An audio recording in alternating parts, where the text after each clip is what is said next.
મિત્રો આપણે આગળના લેક્ચરની અંદર જોયું કે ભાઈ લોકશાહી અને પછી આવે છે પ્રજાસત્તાક. તો પ્રજાસત્તાકની અંદર તમને પેજ નંબર 16 પર જે સામાજિક વિજ્ઞાનના પાઠ્યપુસ્તકની અંદર પેજ નંબર 16 પર પ્રજાસત્તાક આપેલું છે.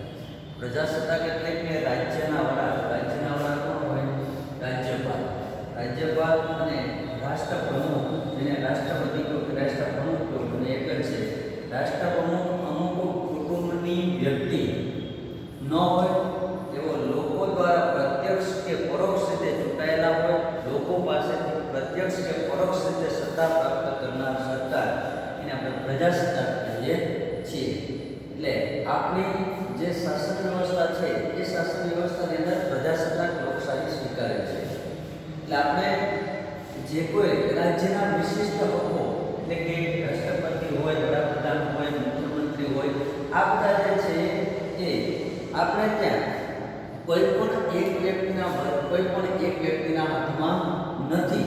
અને રાજ્યના તમામ હોદ્દાઓ, રાજ્યતંત્રના તમામ હોદ્દાઓ કોઈ પણ જાતના ભેદભાવ વગર, એ કેવા ભેદભાવ? કે ધર્મ, જાતિ, સ્ત્રી, પુરુષ, જ્ઞાતિ, કોઈ પણ પ્રકારના ભેદભાવ વગર કોઈ પણ નાગરિક માટે ખુલ્લા મૂકવામાં આવ્યા છે.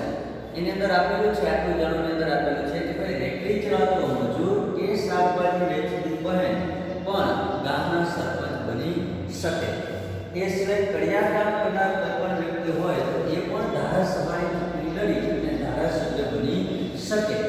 આવી રીતે ત્યાર પછી પેજ નંબર 16 પર આખા કોષ્ટક એક આપવામાં આવ્યું છે. કે કોષ્ટકને આપણે વ્યવસ્થિત રીતે સમજી લઈએ તો કોષ્ટકની અંદર સૌપ્રથમ આવે છે કેન્દ્ર સરકાર, કે જે સમગ્ર દેશનું સંચાલન જેથી થઈ રહ્યું છે એ કેન્દ્ર સરકાર. તો કેન્દ્ર સરકારની અંદર સૌપ્રથમ દેશના પ્રથમ વ્યક્તિ તરીકે રાષ્ટ્રપતિ આવે છે. દેશના વડા તરીકે રાષ્ટ્રપતિ આવે છે. તો રાષ્ટ્રપતિની હેઠળ એટલે કેન્દ્ર સરકારની અંદર સંસદ આવે. ત્યાર પછી સંસદ, કારોબારી અને ન્યાયતંત્ર. આ કેન્દ્ર સરકારના 3 અંગો છે: કારોબારી, ધારાસભા અને ન્યાયતંત્ર. ધારાસભાને આપણે સંસદ પણ કહીએ છીએ.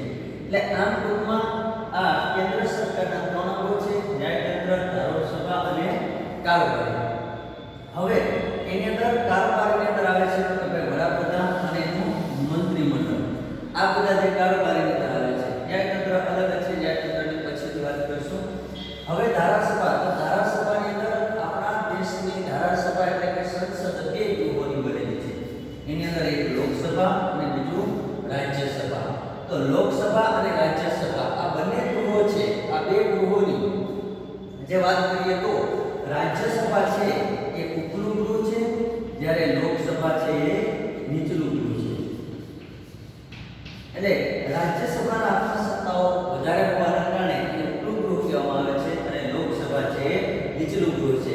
રાજ્યસભાની સભ્ય સંખ્યા છે 238 ની, જ્યારે લોકસભાની સભ્ય સંખ્યા છે 545. આવી રીતે એની સભ્ય સંખ્યા છે. જો કે લોકસભા અને સંસદ છે, આપણે લોકસભાની અંદર ચૂંટાઈને કોઈ પણ વ્યક્તિ જાય તેને આપણે એમપી કહીએ છીએ. ઘણી બધી ગાડીઓની અંદર લખેલું હોય એમપી લખેલું હોય છે. મેમ્બર ઓફ પાર્લામેન્ટ, એટલે કે પાર્લામેન્ટ એટલે સંસદ અને મેમ્બર એટલે સભ્ય. સંસદ સભ્ય જેને આપણે કહીએ છીએ એ જિલ્લા દીઠ એક સંસદ સભ્ય હોય છે. ગુજરાત રાજ્યની લોકસભાની સભ્ય સંખ્યા છે એ 26 છે. જો કે આપણે જિલ્લાઓ 33 છે, પણ જ્યાં સુધી મત ક્ષેત્રનું વિભાજન થયું નથી ત્યાં સુધી આપણે 26 બેઠકો અત્યારે લોકસભાની રાખવામાં આવેલી છે. જ્યારે રાજ્યસભાની સભ્ય સંખ્યા છે આપણા ગુજરાતની 11 છે. એટલે આવી રીતે લોકસભા અને રાજ્યસભા આ બંને ગૃહોનો તફાવત તમને 9મા ધોરણની અંદર પણ પૂછવામાં આવે છે. જો કે 8મા ધોરણની અંદર પૂછાતો નથી, પણ 9મા ધોરણની અંદર આનો તફાવત પણ પૂછાય છે કે ભાઈ લોકસભા અને રાજ્યસભા વચ્ચેનો તફાવત સ્પષ્ટ કરો. તો રાજ્યસભા છે એ ઉપલું ગૃહ છે, લોકસભા નીચલું ગૃહ છે. રાજ્યસભાની સભ્ય સંખ્યા 238 ની છે, લોકસભાની સભ્ય સંખ્યા 545 ની છે. ત્યાર પછી રાજ્યસભા છે એ કાયમી ગૃહ છે, જ્યારે લોકસભા છે એ કાયમી ગૃહ નથી. કારણ કે લોકસભાનું સંપૂર્ણપણે 5 વર્ષે વિસર્જન થાય છે, જ્યારે રાજ્યસભાનું વિસર્જન થતું નથી. કારણ કે આ 238 માંથી 12 સભ્યો એવા છે કે જે રાષ્ટ્રપતિ દ્વારા સીધા નિયુક્ત થયેલા હોય છે. એટલે એના કારણે આ 12 સભ્યોમાંથી એક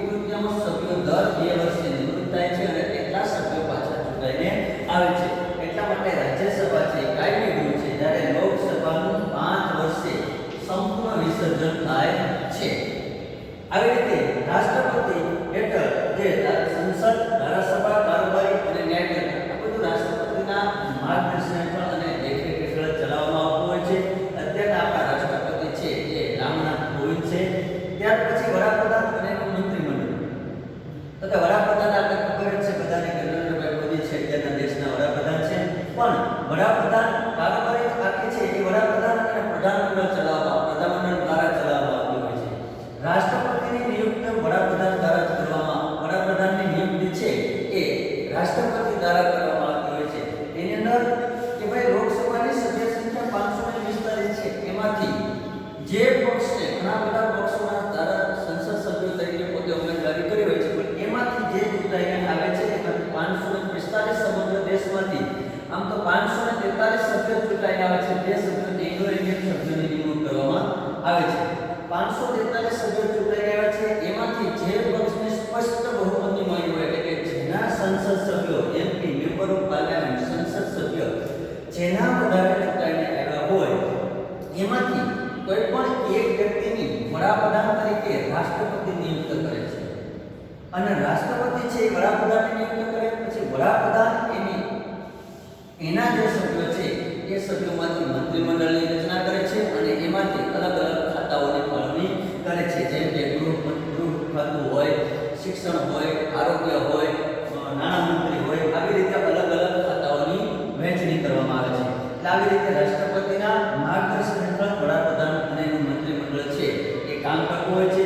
જ્યારે આપણે ખબર જ છે કે રાષ્ટ્રપતિ દેશના સર્વા નાગરિક કહેવામાં આવે છે. તે લોકસભા અને રાજ્યસભાએ ઘડેલો કોઈ પણ ખરડો છે એ કાયદો ત્યારે બને કે ભાઈ રાષ્ટ્રપતિની સહી થાય પછી જ કાયદો બનતો હોય છે. આવી રીતે ન્યાયતંત્ર ટોચની અંદર આપણા દેશની સર્વોચ્ચ અદાલત છે એ ટોચ ઉપર આવેલી છે કે જે સર્વોચ્ચ અદાલતે આપેલો કોઈ પણ ચુકાદો છે એ ચુકાદો છે કોઈ પણને માન્ય રાખવો પડતો હોય છે. ત્યાર પછી આ વાત થઈ કેન્દ્ર સરકારની, એટલે કે દેશનું શાસન કરવાનું. હવે અલગ અલગ રાજ્યોમાં રાજ્ય સરકારોની પણ નિમણૂક કરવામાં આવેલી છે. તો રાજ્ય સરકારની અંદર જે રાજ્યપાલ છે એની નિમણૂક કોણ કરે છે? તો કે રાષ્ટ્રપતિ કરે છે. આપણે જે રાષ્ટ્રપતિ છે રામનાથ કોવિંદ છે, વડાપ્રધાન નરેન્દ્રભાઈ મોદી સાહેબ છે, એ રાજ્યપાલ છે. તો રાજ્યપાલ આચાર્ય દેવવ્રત છે એ આપણા ગુજરાત રાજ્યના રાજ્યપાલ છે. અને રાજ્યપાલની નિમણૂક રાષ્ટ્રપતિ દ્વારા કરવામાં આવતી હોય છે. ત્યાર પછી એવી જ રીતે જેવી રીતે કેન્દ્ર સરકારની અંદર છે એવી જ રીતે રાજ્ય સરકારની અંદર છે. રાજ્ય સરકારના પણ 3 ગૃહો છે. એની અંદર ધારાસભા, કારોબારી અને ન્યાયતંત્ર. એ દરેક રાજ્યોની અંદર સંચાલન કરનારા હોય છે. તો એની અંદર પણ ધારાસભાની અંદર જેમ કેન્દ્ર સરકારની અંદર લોકસભા અને રાજ્યસભા 2 ગૃહો છે, એવી રીતે રાજ્ય સરકારની અંદર ધારાસભાની અંદર 2 ગૃહો આવેલા છે, વિધાનસભા અને વિધાન પરિષદ. પણ મોટાભાગના રાજ્યોની અંદર વિધાન પરિષદ આવેલું નથી, ફક્ત ને ફક્ત વિધાનસભા જ આવેલું છે. એટલે આપણા ગુજરાત રાજ્યની અંદર વિધાનસભા આવેલી છે. વિધાનસભાનો સભ્ય હોય એને આપણે ધારાસભ્ય કહીએ છીએ. અને ધારાસભ્ય મોટા ભાગે તાલુકા દીઠ એક ધારાસભ્ય હોય છે, જેને આપણે એમએલએ પણ કહીએ છીએ. આપણે ઘણી બધી ગાડીઓની અંદર લખેલું હોય છે MLA, member of legislative assembly, member of legislative assembly, તેને એમએલએ પણ કહીએ છીએ. એટલે આમ ટૂંકમાં ધારાસભ્ય ટૂંકમાં ગુજરાત રાજ્યની ટોટલ ધારાસભ્યોની સીટો છે 182 ધારાસભ્યો આપણે ચૂંટાઈને જતા હોય છે. એમાંથી પણ ઘણા બધા પક્ષો હોય છે. અત્યારે આપણે ખબર જ છે કે ઘણા બધા પક્ષો રાષ્ટ્રીય પક્ષો છે. એ પક્ષોની અંદર એમાંથી પણ જે પક્ષના વધારે સભ્યો ચૂંટાઈને આવ્યા હોય એમાંથી કોઈ પણ એક વ્યક્તિની રાજ્યપાલ દ્વારા મુખ્યમંત્રી તરીકે નિમણૂક કરવામાં આવતી હોય છે. અને મુખ્યમંત્રી એના મંત્રીમંડળની રચના કરવામાં આવતી હોય છે. એટલે આમ મંત્રીમંડળની રચના થાય ત્યાર પછી અલગ અલગ જેમ કેન્દ્ર સરકારની અંદર જેમ વહીવટદાર તરીકે ખાતાઓ ફાળવણી કરવામાં આવે છે, એવી રીતે જેમ રાજ્યોની અંદર પણ મુખ્યમંત્રી દ્વારા અલગ અલગ ખાતાઓની ફાળવણી કરવામાં આવતી હોય છે. એની અંદર ગૃહમંત્રી હોય, શિક્ષણ મંત્રી હોય, આરોગ્ય મંત્રી હોય, માર્ગ અને મકાન વાહન વ્યવહાર મંત્રી હોય,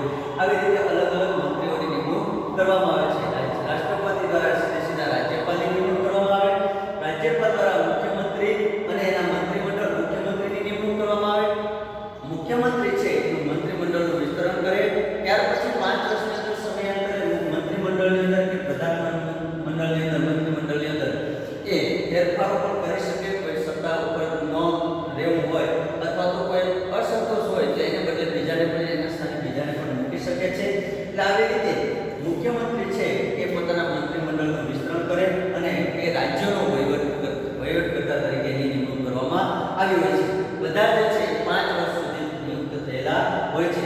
હવે ન્યાયતંત્ર છે તેની અંદર સર્વોચ્ચ અદાલત, વડી અદાલત, એની નીચે આવે છે જિલ્લા અદાલત અને એની નીચે આવે છે તાલુકા અદાલત. એને તાબાની અદાલત કહેવામાં આવે છે. તો આપણું ન્યાયતંત્ર એવું છે કે સળંગ છે, સ્વતંત્ર છે. ન્યાયતંત્રને સ્વતંત્રતા આપવામાં આવે છે આપણા બંધારણની અંદર. તો સર્વોચ્ચ અદાલત છે, વડી અદાલત છે, જિલ્લા અદાલત છે અને તાલુકા અદાલત છે. તાલુકા અદાલતે આપેલો ચુકાદો છે એ માન્ય ન હોય તો જિલ્લામાં જઈ શકે, જિલ્લાનો ચુકાદો માન્ય ન હોય તો વડી અદાલતમાં જઈ શકે, વડી અદાલતનો ચુકાદો માન્ય ન હોય તો સર્વોચ્ચ અદાલત સુધી જઈ શકે છે. સર્વોચ્ચ અદાલતે આપેલો કોઈ પણ ચુકાદો છે એ કોઈ પણ વ્યક્તિને માન્ય રાખવામાં આવતો હોય છે. તો આવી રીતે કેન્દ્ર સરકાર અને રાજ્ય સરકાર આ બંનેની વાત થઈ અને એની અંદર સભ્ય સંખ્યા આવી છે 182 સભ્યો જે ધારાસભ્યો હોય છે. ગુજરાત રાજ્યની વિધાનસભાની સભ્ય સંખ્યા છે 182 છે, જ્યારે લોકસભાની સભ્ય સંખ્યા 545 એમાંથી 43 ચૂંટાઈને આવતા હોય છે. બે વ્યક્તિ છે એંગ્લો ઇન્ડિયન સભ્યોની નિમણૂક કરવામાં આવે છે, જ્યારે રાજ્યસભાની સભ્ય સંખ્યા છે 238 ની છે, એમાંથી 12 સભ્યો છે એ રાષ્ટ્રપતિ દ્વારા નિયુક્ત થયેલા હોય છે. તો આ થઈ જે આપણે કેન્દ્ર અને રાજ્ય સરકારની વાત થઈ. હવે આવે છે સ્થાનિક પ્રશાસન જેની આપણે વાત કરવાના છે. તો સ્થાનિક પ્રશાસનની અંદર જે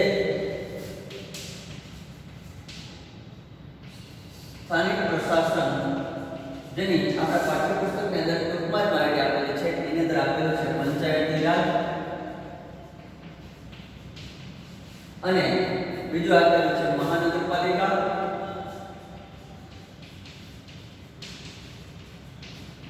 અને નગરપાલિકા. સ્થાનિક પ્રશાસન એટલે સ્થાનિક કક્ષાએ જે શાસન કરનારાઓ છે એ તો પંચાયતી રાજમાં આપણા દેશનું ત્રિસ્તરીય માળખું આપેલું છે. એની અંદર પંચાયતી રાજની અંદર સૌપ્રથમ આવે છે જિલ્લા પંચાયત, ત્યાર પછી આવે છે તાલુકા પંચાયત,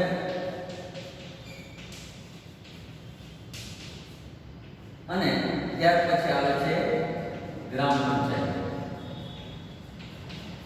ત્યારે આ બે તો મહાનગરપાલિકા અને નગરપાલિકા જે શહેરો પૂરતું સીમિત હોય છે. હવે પંચાયતી રાજના માળખાની અંદર જોઈએ છીએ આપણે તો જિલ્લા પંચાયત, તાલુકા પંચાયત અને ગ્રામ પંચાયત.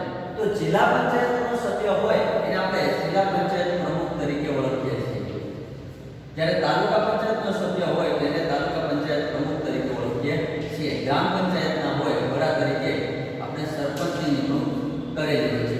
જ્યારે જિલ્લા પંચાયતની અંદર સરકાર દ્વારા વહીવટની દેખરેખ માટે ડીડીઓ મૂકેલા હોય છે, જ્યારે તાલુકા પંચાયતની અંદર ટીડીઓ મૂકેલા હોય છે, જ્યારે ગ્રામ પંચાયતની અંદર તલાટી ક્રમ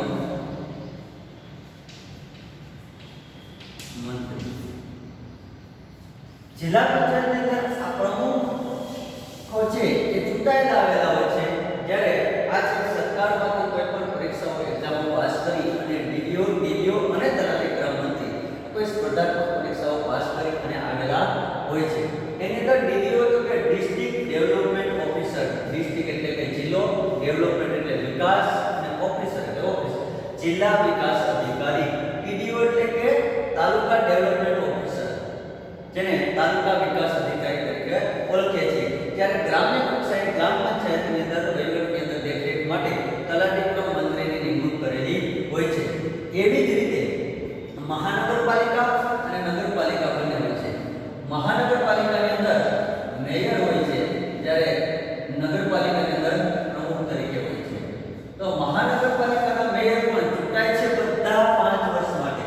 આ બધા પણ 5 વર્ષ માટે ચૂંટાય છે. મેયર અને આ જે નગરપાલિકાના પ્રમુખ હોય એ પણ 5 વર્ષ માટે ચૂંટાય છે. તેમ છતાં પણ એક આ બંનેની અંદર ફરક આટલો છે કે 2.5 વર્ષે 2.5 વર્ષે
વિકાસ અધિકારી, તાલુકા વિકાસ અધિકારી, તલાટી કમ મંત્રી. જ્યારે નગરપાલિકા અને મહાનગરપાલિકાની અંદર મેયરની ઉપર તરીકે નિમણૂક કરેલા જે કલેક્ટર હોય છે એની પણ નિમણૂક થયેલી હોય છે કે એના નેતૃત્વ હેઠળ સંપૂર્ણ શાસન ચલાવવામાં આવતું હોય છે અને દેખરેખ રાખવામાં આવતી હોય છે. આવી રીતે આપણું કેન્દ્ર સરકાર, રાજ્ય સરકાર અને સ્થાનિક પ્રશાસન આનું જે માળખું છે એ માળખાને આપણે વ્યવસ્થિત રીતે સમજી ગયા કે જે સરકાર દ્વારા ચૂંટાયેલા, એ સરકાર દ્વારા નિયુક્ત થયેલા, પ્રજા દ્વારા ચૂંટાયેલા આ તમામ વ્યક્તિઓ છે એ આપણા દેશની શાસન વ્યવસ્થા આવી રીતે સંભાળવામાં આવતી હોય છે. ત્યાર પછી જે આવે છે આ પેજ નંબર 16 પરનું જે આપણે કોષ્ટક પૂરું કર્યું. એટલે કેન્દ્ર સરકારના 3 અંગોની વાત થઈ ગઈ. ત્યાર પછી આપણો દેશ છે એ સંઘ રાજ્ય છે. આપણો દેશ સંઘ રાજ્ય છે કે જે સંઘ રાજ્ય, સંઘ રાજ્યની અંદર ભારત દેશ 29 રાજ્યો અને 7 કેન્દ્ર શાસિત પ્રદેશોનો બનેલો એક સંઘ પ્રદેશ છે.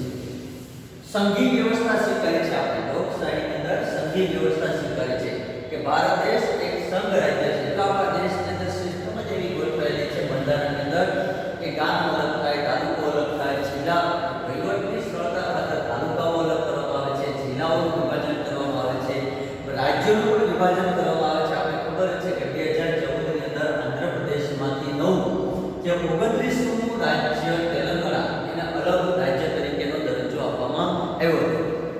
એ સિવાય કે જે અત્યારે પણ મહારાષ્ટ્રની અંદરથી વિદર્ભ પ્રદેશ છે એ પ્રદેશના લોકો છે એ પોતાના અલગ રાજ્યનો દરજ્જો માંગણી કરી રહ્યા છે.